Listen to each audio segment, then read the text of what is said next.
Let's write cinema story.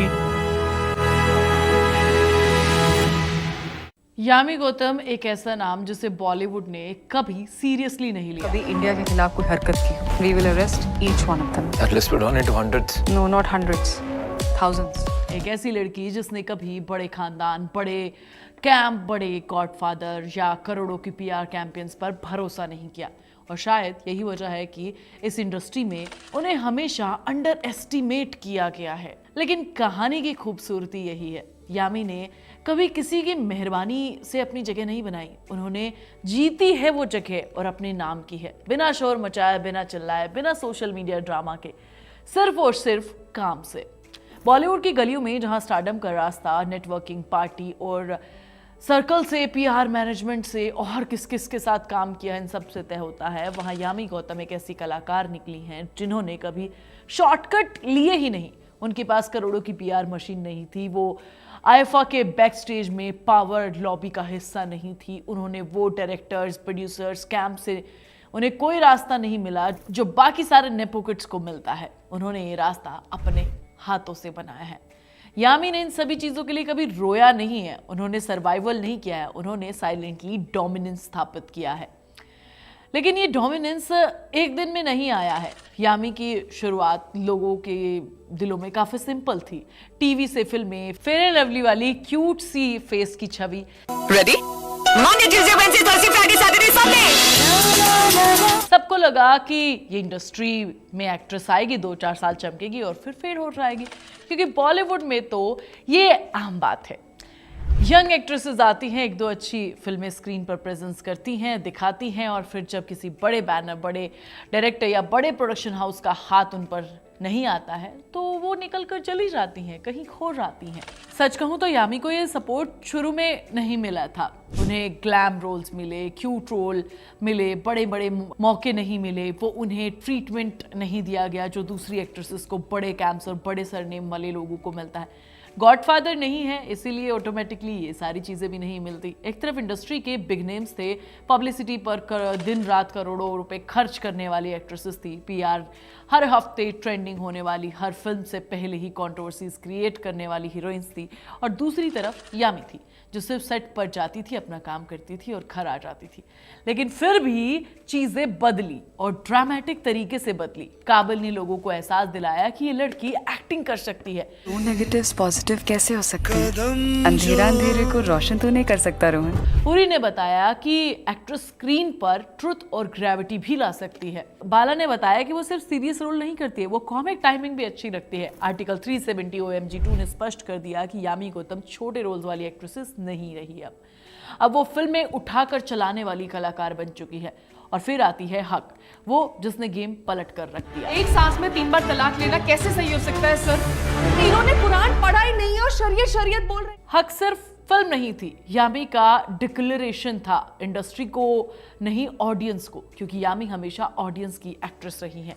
हक के release के बाद एक बात तो साफ हो गई है, यामी अब अच्छी एक्ट्रेस नहीं, यामी एक ब्रांड ऑफ ऑनेस्टली, सच में ब्रांड बन चुकी है, और ऑनेस्टी की ब्रांड बन चुकी है, जो बॉलीवुड में कम दिखता है।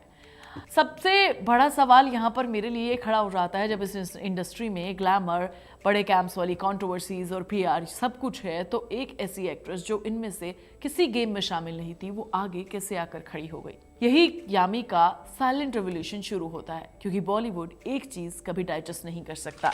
यामी को किसी ने चम्मच में नहीं खिलाई है सक्सेस, ना ही किसी सुपरस्टार परिवार ने दी है, ना ही कोई लॉन्च पैड हुआ है, ना ही सीक्रेट डोर्स है, हम तुम्हारी फिल्म सेट करवा देंगे, ये सब कुछ नहीं है। इस इंडस्ट्री में जहां दूसरी हीरोइन एक मैगजीन कवर के लिए 3 मीटिंग्स करती हैं, जहां एक तरफ अपीयरेंस के लिए पूरा पीआर एजेंसी गेम आर्मी पूरी लग जाती है, जहां एक्ट्रेस एक वायरल फोटो या एक ब्रेकअप न्यूज से हेडलाइन खरीदती है, वहां यामी सेट पर जाकर काम करती है।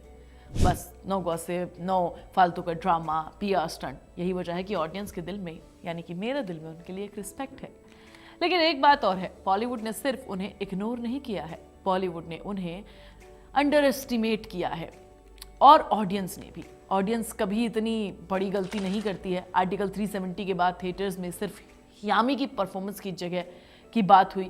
OMG2 में उनकी प्रेजेंस ने ऑब्वियसली इंटेंसिटी दिखाई है। हक ने दिखाया कि बिना किसी बड़े सुपरस्टार कास्ट के, ग्रैंड पब्लिसिटी के एक एक्ट्रेस सिर्फ परफॉर्मेंस से फिल्म चला सकती है।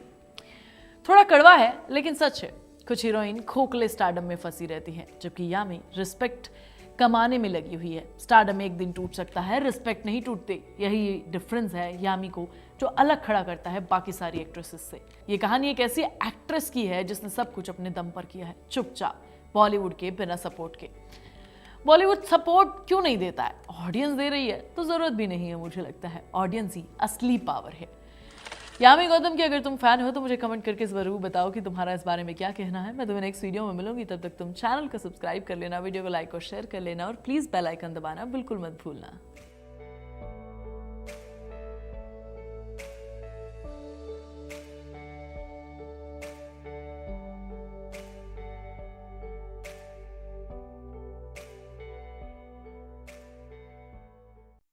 आप सुन रहे थे let's mic more than radio. Follow कीजिए हमें हमारे सोशल मीडिया प्लेटफॉर्म्स पर।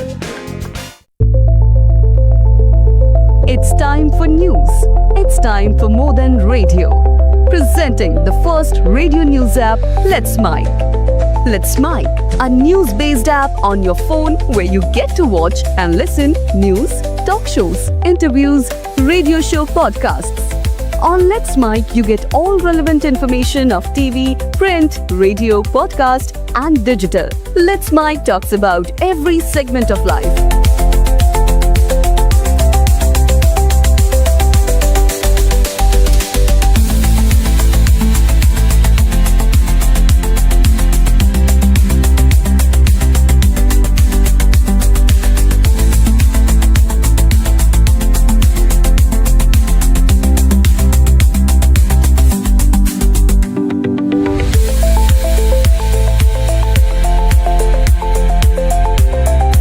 Download the app now from Play Store. Available both on Android and iOS mobile phones. Follow us on YouTube, Instagram, Twitter, LinkedIn, Facebook, Telegram, WhatsApp, Snapchat. Let's talk, let's connect, and let's mic. It's time for news. It's time for more than radio. Presenting the first radio news app, Let's Mic. Let's Mic, a news-based app on your phone where you get to watch and listen news, talk shows, interviews, radio show podcasts. On Let's Mic, you get all relevant information of TV, print, radio, podcast, and digital. Let's Mic talks about every segment of life.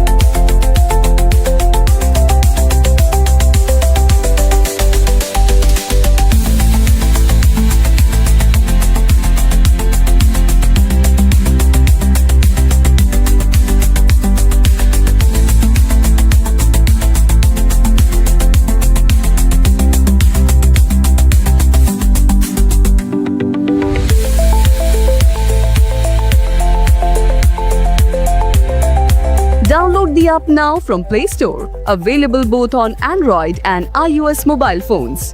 Follow us on YouTube, Instagram, Twitter, LinkedIn, Facebook, Telegram, WhatsApp, Snapchat. Let's talk, let's connect, and let's mic. It's time for news. It's time for more than radio. Presenting the first radio news app, Let's Mic. Let's Mic, a news-based app on your phone where you get to watch and listen news, talk shows, interviews, radio show podcasts.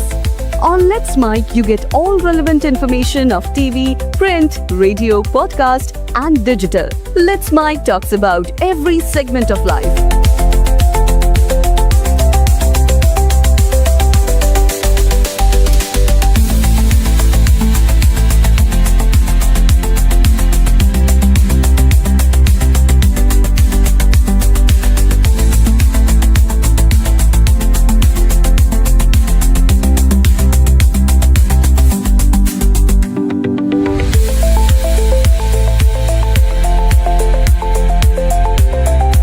Download the app now from Play Store. Available both on Android and iOS mobile phones. Follow us on YouTube, Instagram, Twitter, LinkedIn, Facebook, Telegram, WhatsApp, Snapchat. Let's talk, let's connect, and